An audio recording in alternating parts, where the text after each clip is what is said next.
You're watching Good Day New York from the most powerful name in local news, Fox 5 News. Right, we have one more hour for you left, and we've got a lot of good stuff coming up on this show. We'll go live to the West Indian Day Parade that's set to start in a couple hours. Always love to see those gorgeous costumes out there and hear about the great food. Antoine Lewis is out there for us live. It's the greatest show in town. It is a blast. There, you know, they say it's the biggest parade. I don't know who does all the counting. I think it might be. It certainly may be the most fun. Yeah, and how about this? Making the perfect burger if you're firing up the grill today.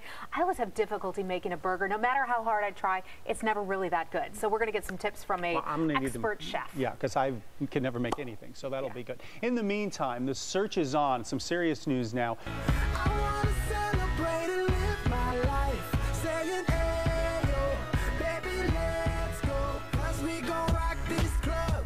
Good morning, everyone. Taking a live look outside at Coney Island. Good number of folks out there already today, kicking off this Labor Day, enjoying the last unofficial day of summer. Yeah, and if you're not at the beach, well, maybe you'll be at a barbecue. And you want the best tasting burger in town this Labor Day. Yeah, Chef Brett Reichler is here. He's from Bill's Bar and Burger, and he's here to show us a recipe he calls the work-free burger. Welcome. Thanks a lot for coming in. Oh, my pleasure. Here's one question I had for you. I always have a really difficult time making burgers. So does Dick. You say it's actually harder than a steak. Well, a burger, when you caramelize it on a grill outside and you put that char on the outside, it creates kind of like a charcoal which insulates. So if you'll find when you cook a burger, it's always rare on the inside. You need to kind of slow it up, back up the heat a little bit. Good. Is that your? We don't feel like such dummies now. But I was just gonna say, you're looking at the Burgers for Dummies guy. Is that your #1 tip? You know, back off the heat, and what else? On a grill, I would back off the heat. When we do it in a pan or on a griddle at the restaurant, I would keep the heat up because you really want to get that caramelized, and you're going to see it right here when we do it. The key to a great burger, though, first of all, is obviously great meat, and don't be shy on the seasoning. Salt and pepper. What do you like for seasonings? Salt and pepper.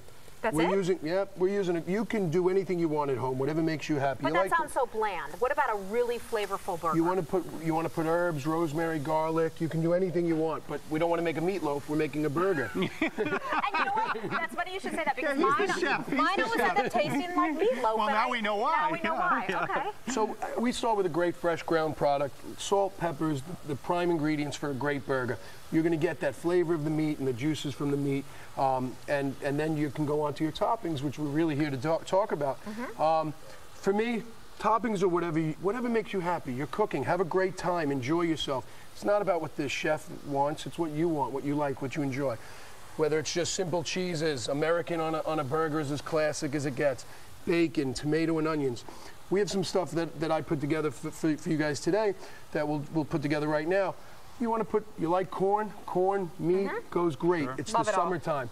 You want to do fresh corn? We take some fresh roasted corn that we put on the grill. Take your corn out of the husk, put it on the grill, a little oil, get nice and brown and beautiful, caramelized and colorful. Little red onion. All right, we're not going on a date. We can put a little extra. Okay. All right. So you say it's all in the toppings, not necessarily what you mix into the burger ahead of time. Yeah, for us, I'm a purist when it comes to the burger. I think you should keep your meat fresh and on its own and naked, if you will. A little salt and pepper. The toppings are, that's a very technical term in the culinary industry. Keep your meat naked.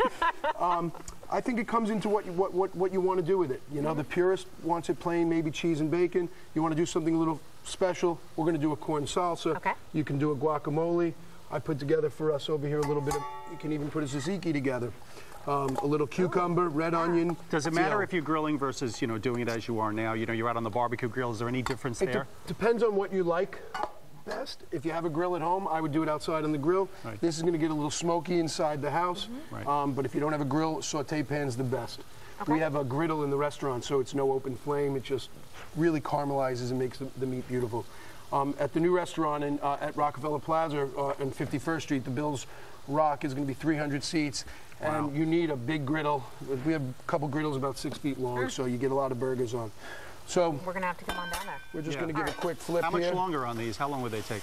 These would take about a minute and a half on each side. And these are like a ½ inch thick. Yep, this so no more than a minute and a half on each side. This is about 5 ounces of ground beef. I think, you know, I used to buy these big burgers for my family at home, and I realized, who needs that much meat? Who needs that much protein? 5 ounces of perfect size burger on a bun with a little sauce or whatever you like. Show us some of the final products we have. Here we go. We have a Right over here we have our Bobcat Bite, which is jack cheese and jalapeno peppers. That looks good. Bacon cheese, classic. Wow. And here, for those who are worried about the carbs, we're doing a little bit of a lettuce wrap kind of thing. We got our hamburger, we have our lettuce for instead of our bun, and we're going to put blue cheese. So we're not worrying about calories, we're just worrying about the carbs. It's all good. Lots of barbecuing going on today. Thanks so much for coming in. My Brett pleasure. Reichler is his name. He's the corporate executive chef for BR Guest Restaurants. And that's going to be where, 51st and 51st Rockefeller and Plaza? Rockefeller Plaza, yes. We will We're be gonna- down, we're gonna have I'm to go sure. there. Absolutely. At least Get we'll have some this in a burgers. couple of minutes, I hope. Oh, look at Thank that. you No, so look much. at that. Well, while we not shout, we're going to be right back on Good Day New York. Stick around, we'll get some great music for you. Thank you so much. Oh, my pleasure, John.